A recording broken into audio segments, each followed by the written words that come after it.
আসসালামু আলাইকুম ভিউয়ার্স। আজকে বেরিয়েছিলাম আরামবাগ যাওয়ার উদ্দেশ্যে। আইএসএফের সভা ছিল, বিধায়ক নওশাদ সিদ্দিকী মহাশয় আরামবাগে আসবেন বলে। তো আমরা বেরিয়েছিলাম, কিছুটা অনেকটা আগেই বেরিয়ে পড়েছিলাম। তো এখন আমরা রয়েছি রাধাবল্লভপুর স্কুলের সামনে, কিছু সাথী সঙ্গীও ছিল। তো অনেকটা রাস্তা বলে আমরা অনেকটা আগেই বেরিয়ে পড়েছিলাম, কারণ সেখানে গিয়ে আমরা কিছুক্ষণ ওয়েট করব বলে। তো তো এই ভিডিওটা হচ্ছে 3 তারিখের, 3 জানুয়ারি। উনি এসেছিলেন 6:30টার সময়। তো ভিডিওটা আমি অনেক লেট আপলোড করছি আপনাদের সামনে। তো সেদিন থেকে এডিট করার সময় হয়নি, তো এখন এডিট করে আপনাদের সামনে উপস্থাপন করছি। আমাদের সঙ্গে থাকুন, আপনারাও দেখতে পাবেন, কিছু কিছু বক্তব্য তুলে ধরবো শেষের দিকের। তো তো আপনারা সঙ্গে থাকুন, যাওয়া থেকে নিয়ে ওখানে গিয়ে আর কী কী করছি আপনাদের সামনে ব্লগটা শেয়ার করছি।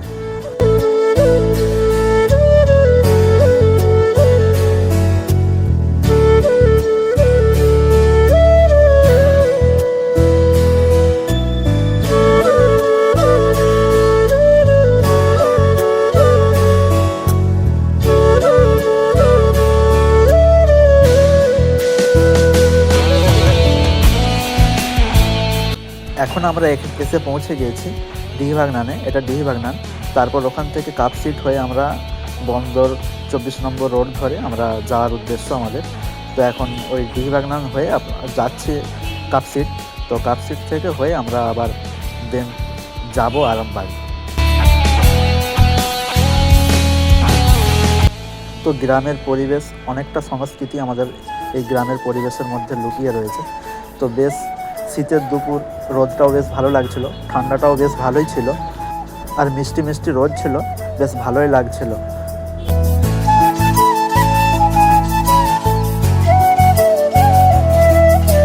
তো এখন এসে পৌঁছালাম কাপসিটে, 24 নম্বর রোডটা ধরে নিলাম। এই সোজা রাস্তা ধরে এখন যাব আরামবাগ। তো ওখানে আমার ভাইও আছে, ওনার সাথে যে দেখা করব এবং চা পানি খেয়ে তারপর ওখান থেকে আমরা সভাস্থলে পৌঁছে যাব। অনেকটা সময় হাতে আছে, তো সেই আগে থেকেই ওর জন্য বেরিয়ে পড়েছিলাম, যাতে ওখানে কিছুটা সময় কাটাতে পারি। আপনারা সাথে থাকুন এবং ব্লগটা কন্টিনিউ করুন।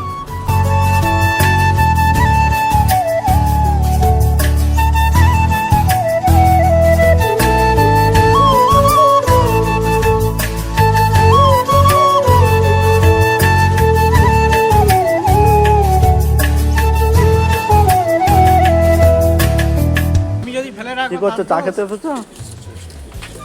চা খেতে এসেছো? আমরা এটা হচ্ছে আরামবাগ আমতলা বসন্তপুর। এখানে আমরা চায়ের দোকানে চা খেতে এসেছি।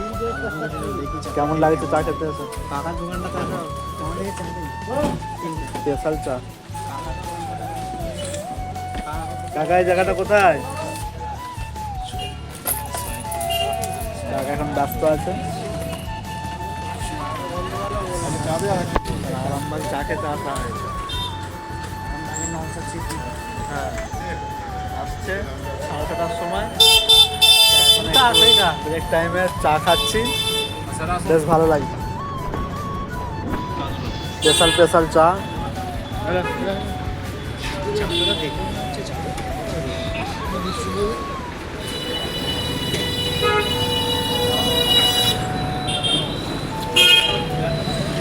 কেমন লাগছে বলো? চুমুক দাও আগে, তারপর তো বলবে কেমন লাগছে। আচ্ছা,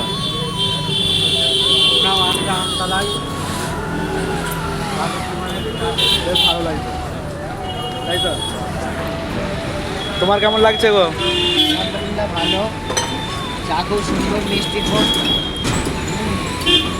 চা চায়ের মতনই। আচ্ছা, চার পয়সাটা তাহলে কে দেবে? আমার বড় বোনাই দিবে, ঠিক আছে? আমি তার জন্য চা খাচ্ছি। চায়ের পয়সাটা কে দেবে? তুমি তো। আমার বড় বোনাই দিবে। চা অর্ধেক আমার পড়ে গেল। তো ওখানে চা খাওয়ার পর তারপরে চলে গেলাম সভাস্থলে যাওয়ার জন্য। এটা হচ্ছে আরামবাগ স্টেশনের কাছে। আরামবাগ হলো আমাদের প্রাণের শহর এবং একটি ছোট্ট সুন্দর শহর। এই আমাদের আরামবাগের শহরে আসলে সত্যি মন জুড়িয়ে যায়। আর এটা আমরা স্টেশনের ধার দিয়ে যাচ্ছিলাম, এবারে আমরা সভাস্থলে যাব। তো আমার ভাইয়ের গাড়ির একটু প্রবলেম হয়ে গিয়েছিল, তাই উনি ওখান থেকে বাড়ি চলে গিয়েছিল। আমি আর নাসিম ভাই ছিল, দুজনে মিলে যাচ্ছিলাম সভাস্থলের উদ্দেশ্যে। আর এটা আমাদের স্টেশন, দেখো চারিদিকটা বেশ সুন্দর লাগছে। আর এইখানে দেখুন, এটা এই বোর্ডিং করে লাগানো রয়েছে, এটা হচ্ছে আরামবাগ স্টেশন। তো এখান থেকে আমরা সভাস্থলে ডাইরেক্ট পৌঁছে যাব। আপনারা ভিডিওটা কন্টিনিউ করুন, আর আপনাদের সামনে গিয়ে আপনাদের নওশাদ সিদ্দিকী মহাশয় যখন আসবেন তার বক্তব্য কিছু কিছু তুলে ধরব। ভিডিওটা আপনারা কন্টিনিউ করুন।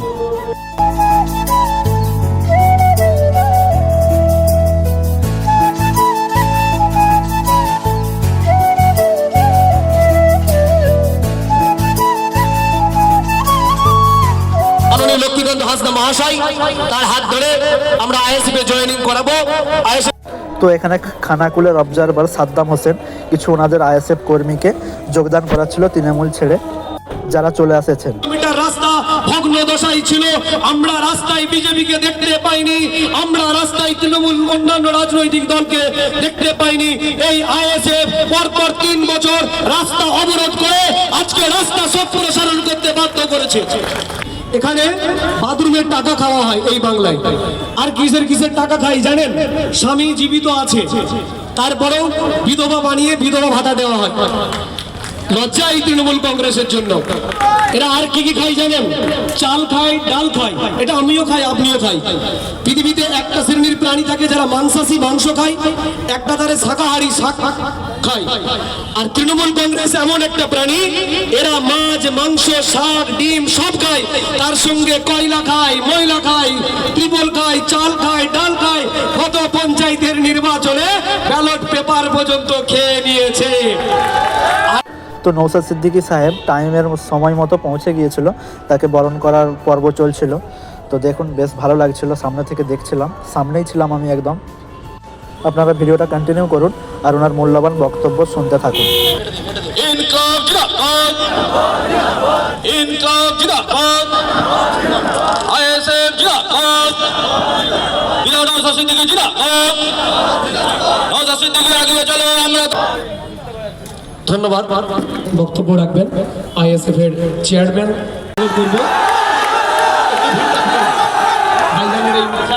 ভাইজানকে ভালোবেসে একটু রাস্তাটা, অনেকগুলো চেয়ার করে ফাঁকা রয়েছে, প্লিজ।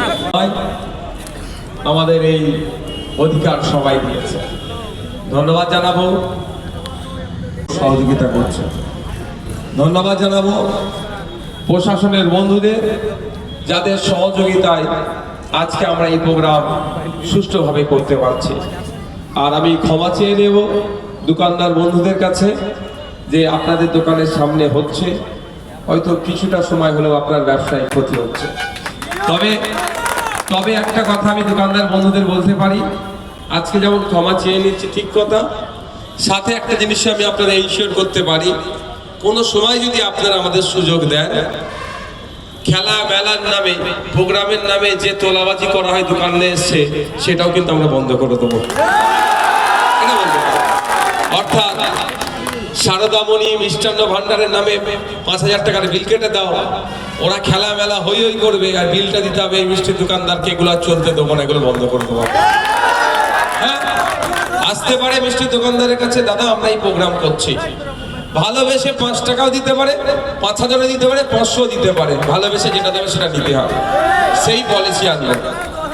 বন্ধুগণ, আমার পূর্বেকার বক্তারা অনেক বক্তব্য দিয়েছে, আমি যখন আসছিলাম আমাদের সাদ্দাম ভাইয়ের বক্তব্য শুনছিলাম, ওই যা পারে খেয়ে তৃণমূল হজম শক্তিটা খুব ভালো ওদের। যাক, আমি ওর সাথে একটা সাথে অ্যাড করবো, এরা বালি চুরি করলো, কয়লা চুরি করলো, শিক্ষা চুরি করলো,